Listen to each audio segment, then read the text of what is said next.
Apa sih hal pertama kali yang kalian pikirkan kalau mendengar kata patah tulang?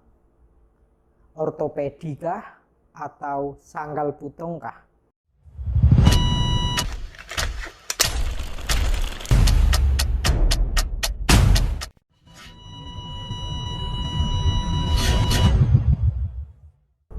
Halo sobat sehat semua. Nah, pada video kali ini saya akan membahas mengenai patah tulang. Nah, kita sering menjumpai kasus-kasus yang menyebabkan patah tulang. Contohnya kecelakaan, terus kemudian terjatuh. Nah, apakah kalian memiliki pengalaman berkaitan dengan patah tulang, atau keluarga kalian mungkin, atau teman-teman kalian? Nah, bisa diingat-ingat ya, pas waktu patah tulang itu dirawatnya di rumah sakit atau dirawat secara alternatif, yaitu dibawa ke sangkal putung. Dalam pengobatan patah tulang, kita dihadapkan dua pilihan, mau dirawat secara medis yaitu ke rumah sakit, atau dirawat secara alternatif ke sangkal putung. Nah, pilihan itu tergantung dari kondisi masing-masing setiap individu ya.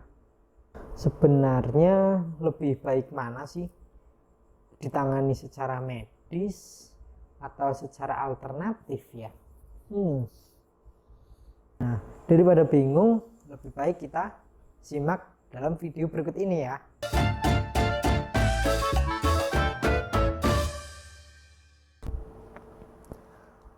Langsung saja kita bahas, kalau patah tulang dibawa ke alternatif atau sangkal putung itu diapain sih? Nah, sobat sehat semua sudah tahu ya, kalau dibawa ke sangkal putung itu bakalan dipijat, dia akan diluruskan tulangnya. Kemudian juga diberi minyak yang saya sendiri jujur kurang tahu itu minyak apa, karena saya tidak mempelajari itu. Jadi saya share yang saya tahu saja. Yang jadi pertanyaan adalah, apakah mesti berhasil? Tergantung kondisi patah tulangnya seperti apa.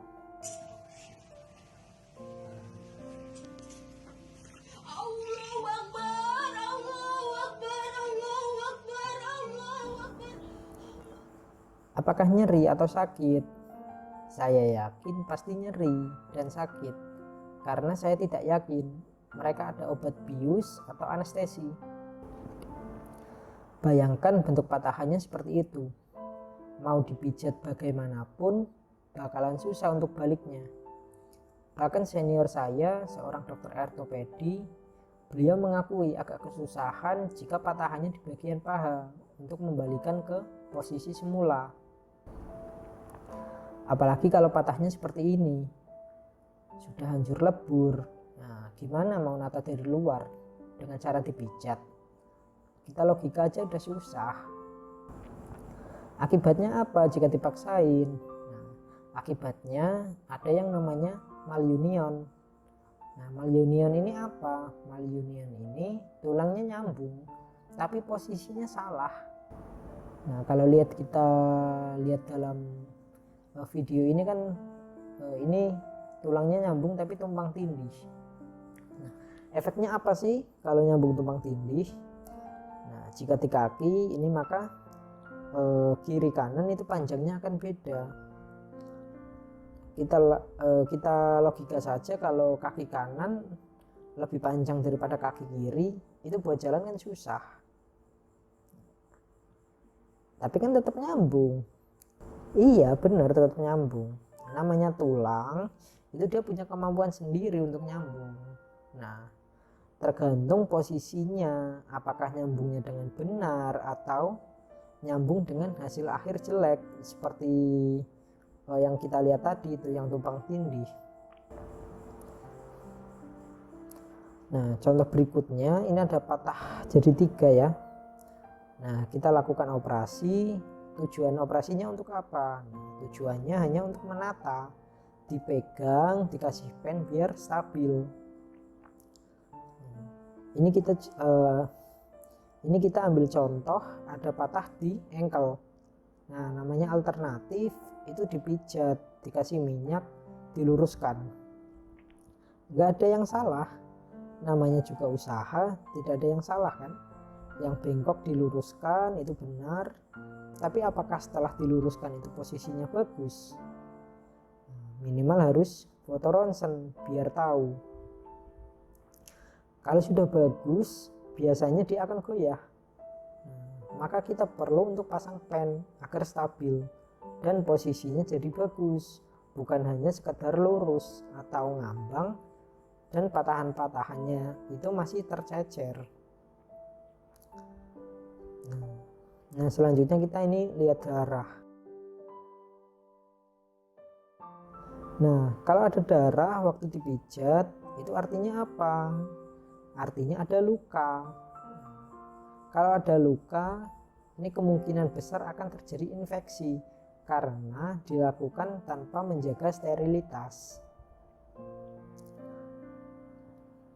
Namanya usaha, nggak ada yang salah. Tapi namanya ada pilihan. Alangkah baiknya kita pilih pilihan yang tersedia, yang terbaik. Kalau misalnya rumahnya di pedalaman, jarak ke rumah sakit sangat jauh, nggak memungkinkan aksesnya, boleh ke alternatif. Tapi jika rumahnya di kota, akses ke layanan kesehatan dekat, tapi tetap nyari tukang urut waktu patah, ya hasilnya biasanya nggak maksimal. Ini contoh jika nyambung tapi posisinya salah. Mungkin tampak lurus, tapi sebenarnya bengkok.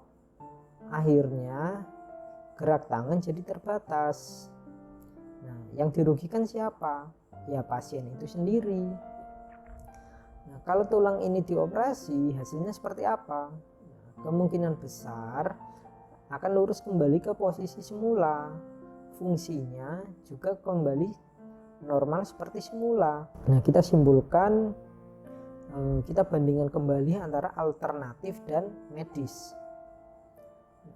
Kalau di alternatif, apakah nyeri? Iya. Bagaimana dengan risiko infeksinya? Tentu saja besar. Kemudian bagaimana biayanya? Iya. Saya nggak tahu kalau ada alternatif yang gratis. Kalau niatnya bantu ya monggo untuk pertolongan awal. Minimal keluar biaya untuk foto ronsen dengan tujuan untuk tahu patahnya seperti apa. Nah, bagaimana kalau medis? Apakah nyeri? Tentu nyeri, tapi bisa diminimalisir, dikasih obat atau dikasih bius jika dilakukan di operasi. Nah, bagaimana dengan risiko infeksinya? Risiko infeksi tetap ada, tapi jauh berkurang.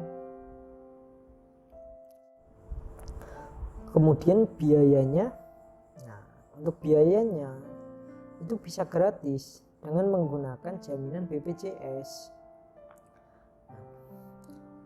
Lalu kesimpulan akhirnya seperti apa? Pilihan akhirnya ada di tangan sobat sehat semua. Mau alternatif atau mau medis itu terserah Anda sendiri. Karena nanti hasil akhirnya Anda sendiri juga yang merasakan.